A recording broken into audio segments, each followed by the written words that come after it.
Hello everyone, welcome to the Judicial Wings, the knowledge of judiciary, executive and legislation. आता men's एक्झामिनेशनची date कधी येणार आहे?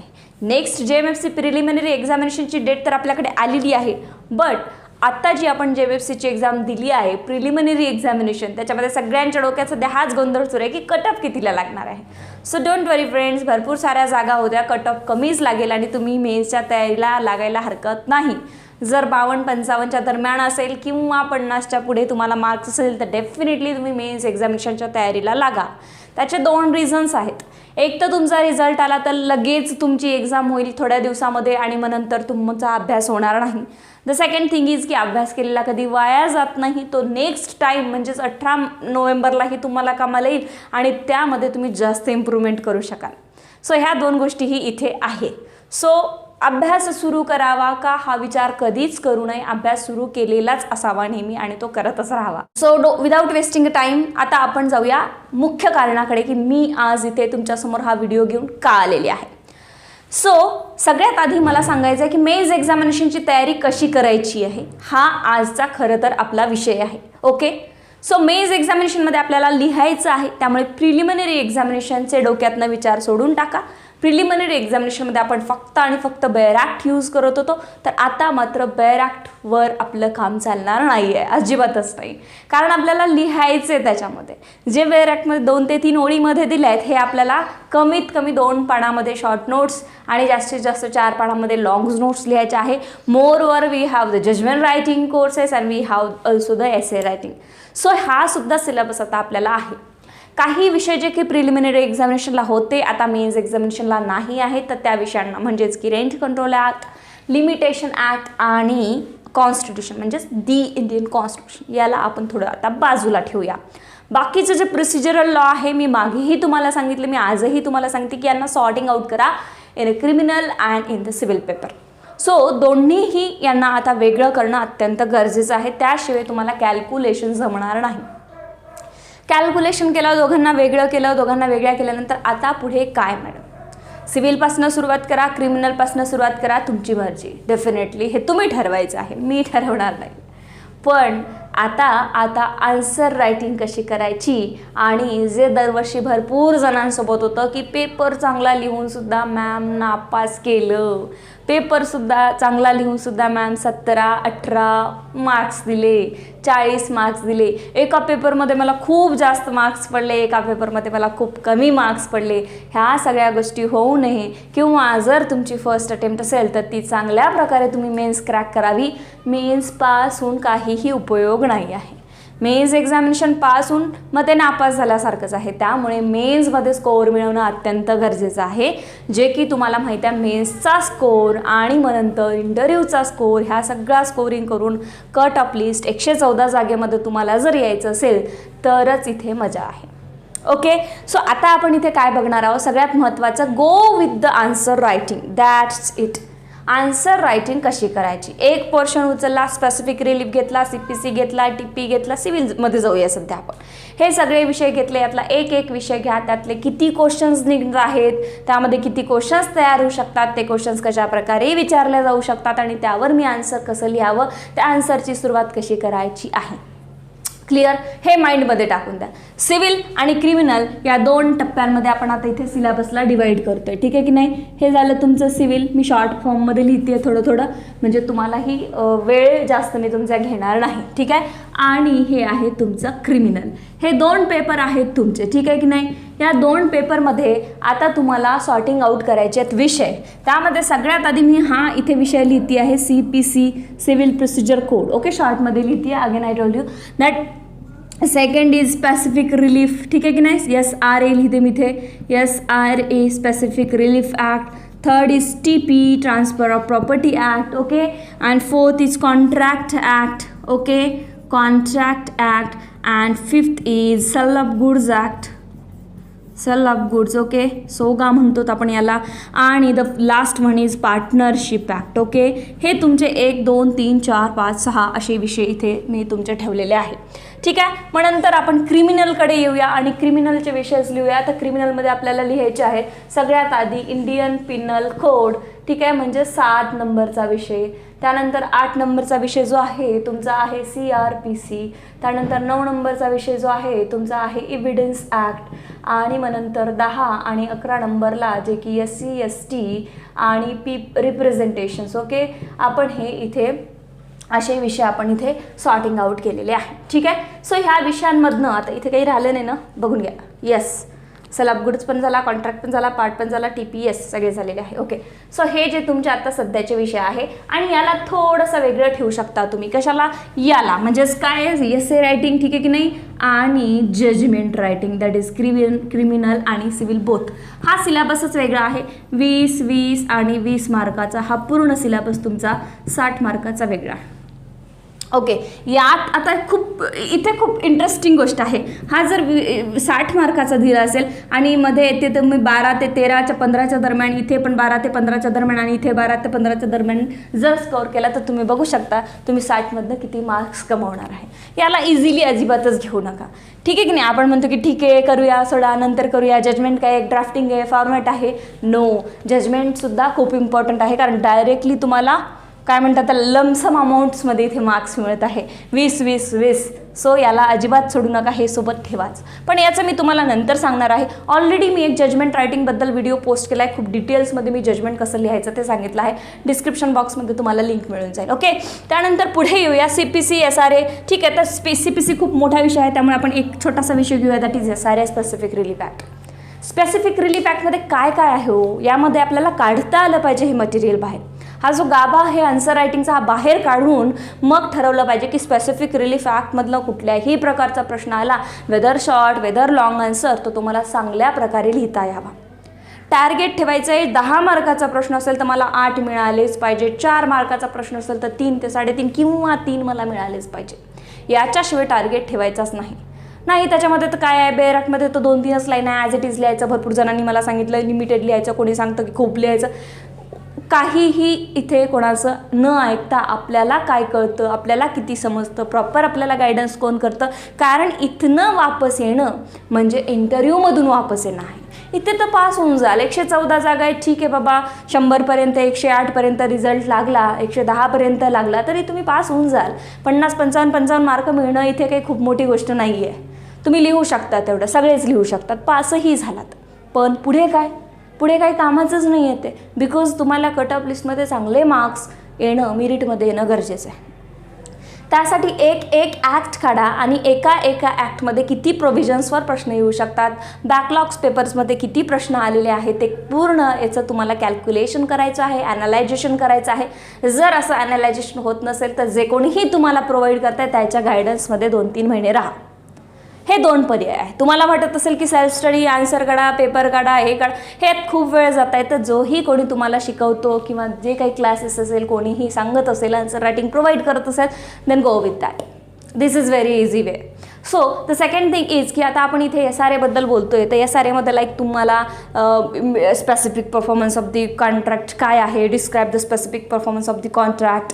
Okay, who is entitle for the specific relief किंवा against whom the specific relief granted. Okay, personal bar to relief, मग injunction आहे, declaratory decree आहे, Wien injunction granted, Wien injunction not granted. हे सगळे प्रश्न तुम्हाला एक लिस्ट करायचे आहे. मग SRAच नाही तर मग तुम्ही इंडियन एव्हिडन्समध्ये या, TPमध्ये या, कॉन्ट्रॅक्टमध्ये या. इंडियन एव्हिडन्स ॲक्टमध्ये मग तुम्ही बर्डन ऑफ प्रूफ काय आहे, रिलेव्हन्सी ऑफ फॅक्ट काय आहे, ठीक आहे की नाही, मग कुठल्या सेक्शन्सपासून ते दिले जातं. ठीक आहे, ह्या सगळ्या गोष्टी तुम्हाला, डाईन डिक्लेरेशन काय आहे, ॲडमिशन्स काय आहे, मग डाईन डिक्लेरेशनचं कसं लिहिणार तुम्ही, हे सगळ्या गोष्टी तुम्हाला महत्त्वाच्या असतात. ह्या सगळ्या गोष्टी तुम्हाला आल्या पाहिजे, लिहिता आलं पाहिजे. आणि सगळे म्हणतात की अक्षर कसंही असलं तरी चालतं. नाही, अक्षर कसंही असलं तरी नाही चालत. अक्षरामध्ये निदान तुम्हाला समोरच्याला ओळखता यावं, म्हणजे एक्झाम चेक करतात जे जजेस लोक, त्यांना ओळखता यावं असं तुमचं आन्सर रायटिंग किंवा अक्षर लागेल. उगीच काहीही लिहून आला तर समोरचा चेक करणारवाला काय म्हणेल की मला कळतच नाही, तर मला मार्क्स काय देणार आहे. सो यासाठी तुम्हाला लक्षात ठेवायचं आहे की तुम्हाला ओळखता येईल समोरच्याला, या चांगल्या शुद्ध अक्षरात लिहायचं आहे. मी तुम्हाला सांगत नाही की खूप तुमची कर्सिव्ह रायटिंग असावी किंवा अशी पेंटेड रायटिंग असावी की तुमचं बाकी काहीही असो, हँडरायटिंग पाहूनच तो मंत्रमुग्ध झाला पाहिजे, बिलकुल नाही. बट समोरच्याला आन्सर रायटिंग कळावी इतकं तुमचं आन्सर शुद्ध लागतं. जर शुद्ध नसेल, तुमचा आर कुठे जातोय, ए कुठे जातोय, ए हा डी सारखा दिसतोय, डी हा ए सारखा दिसतोय, लिहिताय काहीतरी नोट दिसतंय, नाट वगैरे काहीतरी. सो असं व्हायला नको एकदम, ठीक आहे की नाही. सो ते आत्तापासून समजण्याचा प्रयत्न करा. हे कसं सुधारायचं मॅडम इतक्या लवकरमध्ये. तर डेफिनेटली जर तुमचा आर चुकत असेल तर बघा की दुसऱ्याला कोणाला तो आर ओळखायला येतो का, किती ई वाटते की आर वाटते. तर मग तुम्ही इथे सांगा की यस माझं ओळखायला येतं आहे का अक्षर तुम्हाला. मग तो समोरचा कोणीतरी आपण काय आहे हे आपल्याला कळत नसतं. आपलं अक्षर तर आपल्याला माहीतच आहे, तर दुसऱ्याला कुणाला तरी दाखवून बघा. त्याला जर पूर्ण तुमची हँडरायटिंग कळत असेल तर तुम्ही सेफ झोनमध्ये आहात. जर त्याला एखादा वर्ड कळत नसेल तर तो पटकन बदला. त्याला आत्तापासूनच त्या आरला व्यवस्थित लिहायला सुरू करा, त्या ईला व्यवस्थित लिहायला सुरू करा, कारण समोरच्याला कळत नाही आहे.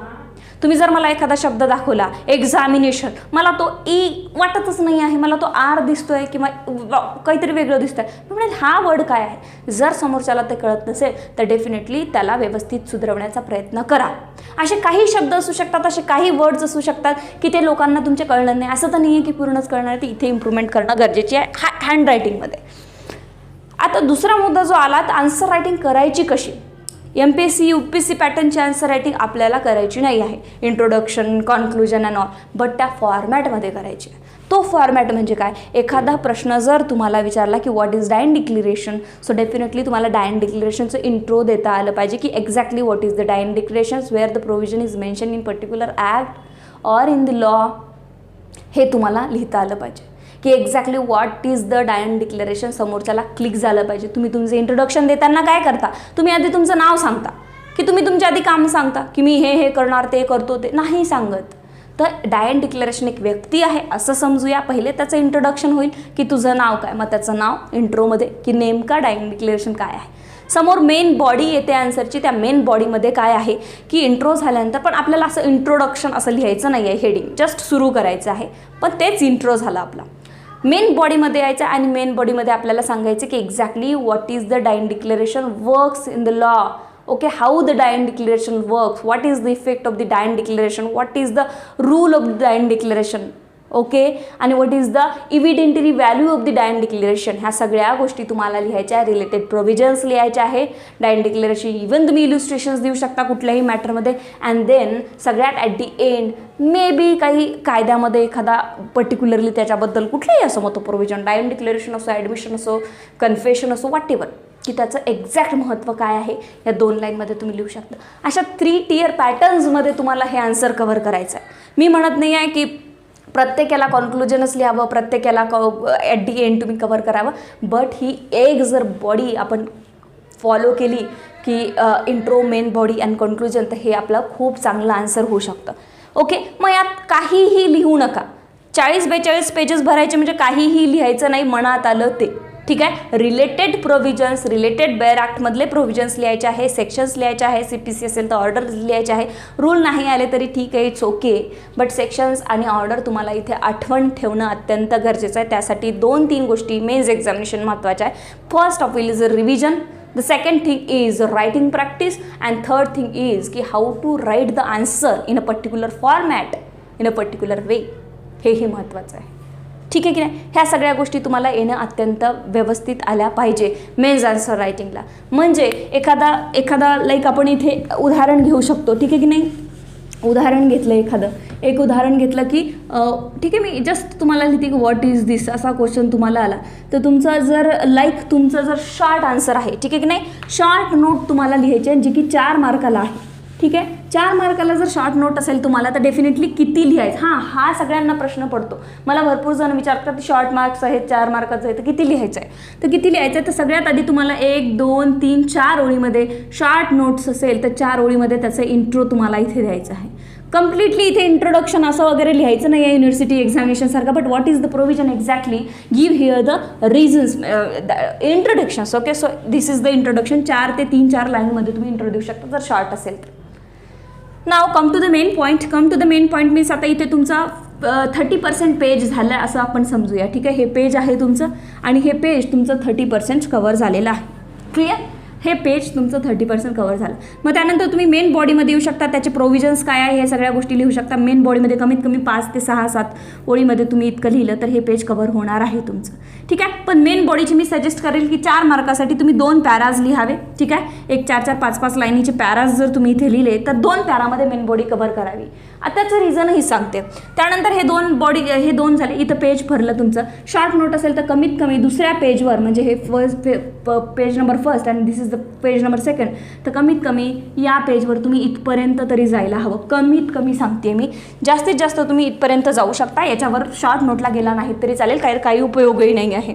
शॉर्ट नोट तुम्ही इतक्यामध्ये कव्हर करू शकता. तर प्लीज कमीत कमी म्हणजे पहिलं जे पेज आहे ते 100% कव्हर करावं आणि दुसरं पेज आहे ते 70 to 60% पेज कव्हर करावं.